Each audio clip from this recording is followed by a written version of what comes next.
30 വർഷത്തെ സേവന പാരമ്പര്യവുമായി നമ്മുടെ സ്വന്തം ജയലക്ഷ്മി പഴയന്നൂരിൽ നമുക്കാവശ്യമുള്ള സ്റ്റീൽ ഫർണിച്ചറുകൾ, വുഡൻ ഫർണിച്ചറുകൾ, ബെഡുകൾ, home appliances, sports goods, baby items മുതലായവ ഏറ്റവും നല്ല ഗുണമേന്മയിൽ ഏറ്റവും പുതിയ വെറൈറ്റി മോഡലുകളോടുകൂടി നമ്മുടെ സ്വന്തം ജയലക്ഷ്മിയിൽ ലഭിക്കുന്നു.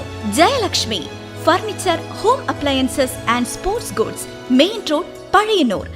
വന്യജീവി ശല്യം രൂക്ഷമായതോടെ എളനാട് കർഷകരും നാട്ടുകാരും നാളെ ഗാന്ധി ജയന്തി ദിനത്തിൽ ഫോറസ്റ്റ് റേഞ്ച് ഓഫീസിന് മുന്നിൽ നിരാഹാര സമരം നടത്തും. സ്ഥിരം പരിഹാരം വേണമെന്നാണ് ആവശ്യം.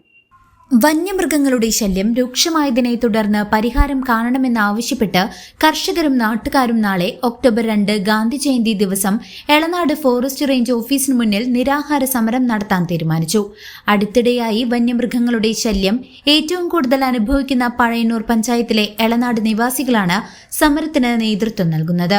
ആനകളും പന്നികളും പോലുള്ള വന്യമൃഗങ്ങൾ ജനവാസ മേഖലയിലേക്ക് ഇറങ്ങിവരുന്നത് ജനങ്ങളുടെ ജീവിതം സ്തംഭിപ്പിക്കുകയും കൃഷി നശിപ്പിക്കുകയും ചെയ്യുന്നു. കഴിഞ്ഞ ദിവസം റബ്ബർ ടാപ്പിംഗ് തൊഴിലാളിക്ക് മുള്ളംപന്നിയുടെ ആക്രമണത്തിൽ ഗുരുതരമായി പരിക്കേറ്റ സംഭവമുണ്ടായി. ഈ വിഷയത്തിൽ രാഷ്ട്രീയ ജാതി മതഭേദമന്യേ ആബാലവൃന്ദം ജനങ്ങളും കുട്ടികൾ ഉൾപ്പെടെ സമരത്തിൽ പങ്കെടുക്കുമെന്ന് സമരസമിതി അറിയിച്ചു. വന്യമൃഗശല്യത്തിനെതിരെ പഞ്ചായത്തുകളിൽ ഹെൽപ്പ് ഡെസ്കുകൾ പ്രവർത്തിക്കുന്നുണ്ടെങ്കിലും കാര്യമായ ഫലം കാണുന്നില്ല. അതിനാൽ വന്യമൃഗങ്ങൾക്ക് ഒരു സ്ഥിരം സങ്കേതം ഒരുക്കുകയോ അല്ലെങ്കിൽ കർഷകരുടെ കൃഷിയിടങ്ങളിൽ ഇറങ്ങുന്ന പന്നികളെ പോലുള്ള മൃഗങ്ങളെ ക്ഷുദ്രജീവിയായി പ്രഖ്യാപിച്ച് വെടിവെച്ച് കൊല്ലാൻ അനുമതി നൽകുകയോ വേണമെന്നാണ് നാട്ടുകാരുടെ പ്രധാന ആവശ്യം.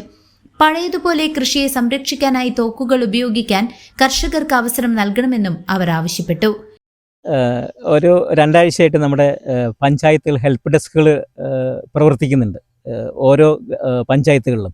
അപ്പോൾ എളനാട് പഞ്ചായത്തില്ല, പഴയന്നൂർ പഞ്ചായത്തിലാണ് എളനാട് കിടക്കുന്നത്. അപ്പോൾ ഏറ്റവും കൂടുതൽ ഇപ്പോൾ അറിയാൻ കഴിഞ്ഞത് പഴയന്നൂർ പഞ്ചായത്തിലാണ് ഈ വന്യമൃഗശല്യത്തെ കൂട്ടി പരാതികൾ ചെന്നിരിക്കണം എന്നുള്ളത് അറിയാൻ കഴിഞ്ഞിരിക്കുന്നത്. തീർച്ചയായും അനുഭവിക്കുന്നതും ഈ പറഞ്ഞ പോലെ പഴയന്നൂർ പഞ്ചായത്ത് ഏറ്റവും കൂടുതൽ അനുഭവിക്കുന്ന എളനാട്ടുകാരാണ്.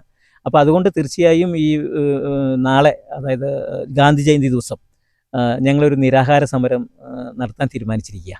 അതിനകത്ത് രാഷ്ട്രീയമില്ല, ജാതിമത ഭേദമന്യേ, സാംസ്കാരിക ഭേദമന്യേ ആബാലവൃദ്ധം ജനങ്ങളും പങ്കെടുക്കും. കാരണം കൊച്ചു കുട്ടികൾ പോലും അതിൽ പങ്കെടുക്കുന്നുള്ള കാര്യം, അവരെ സംബന്ധിച്ചോളം സ്കൂളിലേക്ക് പോകാൻ യാത്രയാകാൻ ബുദ്ധിമുട്ട്.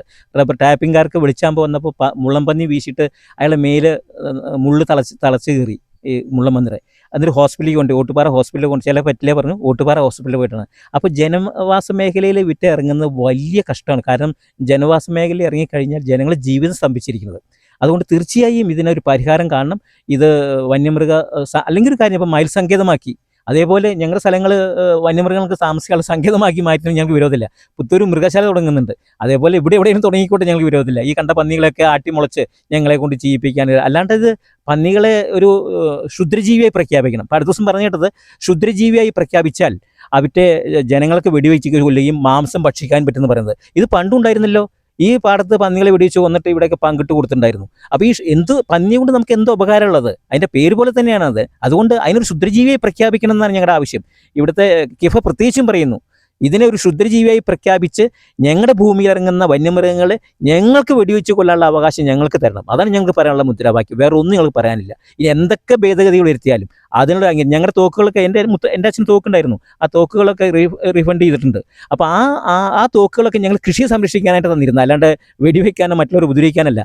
അതേപോലെ എൻ്റെ സ്ഥലത്ത് കിടക്കുന്ന വന്യമൃഗങ്ങളായാലും വരില്ല, ക്ഷുദ്രജീവികളായി വരുമ്പോഴില്ല, അവറ്റ അകറ്റാനായിട്ടാണ് ഈ തോക്കുകൾ തരുന്നത്. അതുകൊണ്ട് തീർച്ചയായും പഴയ രീതിയിലേക്കുള്ള ഒരു കാർഷിക മേഖല തിരിച്ചു വരണമെന്നാണ് എൻ്റെ അഭിപ്രായം. News desk CCV.